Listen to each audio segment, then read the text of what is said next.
पाकिस्तान ने लेह से लेकर सरक्रीक तक 36 जगहों पर 300 से 400 ड्रोन का इस्तेमाल कर हमले का प्रयास किया। हालांकि इस दौरान भारतीय सेना ने काइनेटिक और नॉन काइनेटिक साधनों से सभी ड्रोनों को मार गिराया। इस कार्रवाई में पाकिस्तान ने तुर्की के ड्रोनों का इस्तेमाल किया। इन ड्रोन के मलबे की फॉरेंसिक जांच करवाई जा रही है। विदेश मंत्रालय की ओर से आयोजित प्रेस वार्ता में कर्नल सोफिया कुरैशी ने बताया कि पाकिस्तान ने 8 और 9 मई की रात को पूर्वी और पश्चिमी सीमा पर कई बार भारतीय हवाई क्षेत्र का उल्लंघन किया। 8 से 9 मई 2025 की मध्य रात्रि को पाकिस्तानी सेना ने सैन्य बुनियादी ढांचे को निशाना बनाने के इरादे से पूरी पश्चिमी सेना पर भारतीय वायु क्षेत्र का कई बार उल्लंघन किया।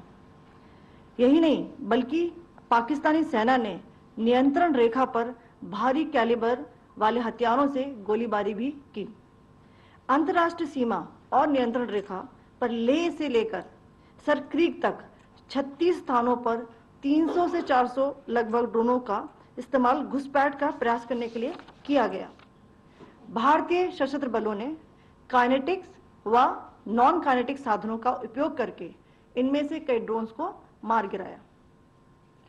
इतने बड़े पैमाने पर हवाई घुसपैठों का संभावित उद्देश्य वायु रक्षा प्रणालियों का परीक्षण करना और खुफिया जानकारी इकट्ठा करना था। ड्रोन के मलबे की फॉरेंसिक जांच की जा रही है। प्रारंभिक रिपोर्ट्स से पता चलता है कि वे तुर्की के असीस गार्ड सोंगर ड्रोन्स हैं। इसके उपरांत रात में पाकिस्तान के एक सशस्त्र यूएवी ने भटिंडा सैन्य स्टेशन को निशाना बनाने की कोशिश भी की, जिसे पकड़ा गया और उसे निष्क्रिय कर दिया गया। विंग कमांडर व्योमिका सिंह ने बताया कि पाकिस्तान नागरिक विमानों को ढाल के रूप में इस्तेमाल कर रहा है, जो अंतर्राष्ट्रीय उड़ानों सहित आम नागरिकों के लिए खतरनाक है। Pakistan also carried out artillery shelling across the line of control using heavy caliber artillery guns and armed drones at Tangdhar, Uri, Poonch, Mendhar, Rajouri, Akhnoor and Udhampur in Jammu and Kashmir area, which resulted in some losses and injuries to Indian Army personnel. Pakistan Army also suffered major losses in Indian retaliatory fire. Additionally, Pakistan's irresponsible behavior again came to fore. Pakistan did not close its civil airspace despite it launching a failed unprovoked drone and missile attack on 7th May at 8:30 hours in the evening. Pakistan is using civil airliners as a shield, knowing fully well that its attack on India would elicit a swift air defense response. This is not safe for the unsuspecting civil airliners, including the international flights which were flying near IB between India and Pakistan. विदेश सचिव विक्रम मिस्री ने कहा कि पाकिस्तान द्वारा बीती रात उकसावेपूर्ण हमले सिर्फ सैन्य ठिकानों पर ही नहीं बल्कि शहरों और नागरिक ढांचे को भी निशाना बना रहे थे। हालांकि भारतीय सैन्य बलों ने संयमित, पर्याप्त और जिम्मेदार प्रतिक्रियाएं दी है। उन्होंने कहा कि पाकिस्तान सरकार द्वारा इन हमलों से साफ इनकार करना उनके दोहरे मापदंड और गिरते मानकों का एक और प्रमाण है।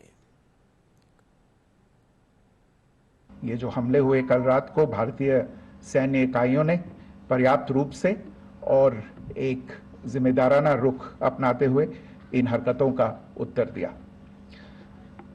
What I want to underline is that the official and blatantly farcical denial of these attacks that Pakistan carried out by the Pakistani state machinery is yet another example of their duplicity and the new depths that they are plumbing in their quest for disinformation. The other point in the same vein is Pakistani claims that they did not target or attack any religious places. You would recall that yesterday I shared with you an incident related to the attack on a Gurdwara in Poonch. Instead of owning up to these attacks, Pakistan made the preposterous and outrageous claim that it was the Indian Armed Forces and the Indian Air Force that was targeting cities like Amritsar and trying to put the blame on Pakistan.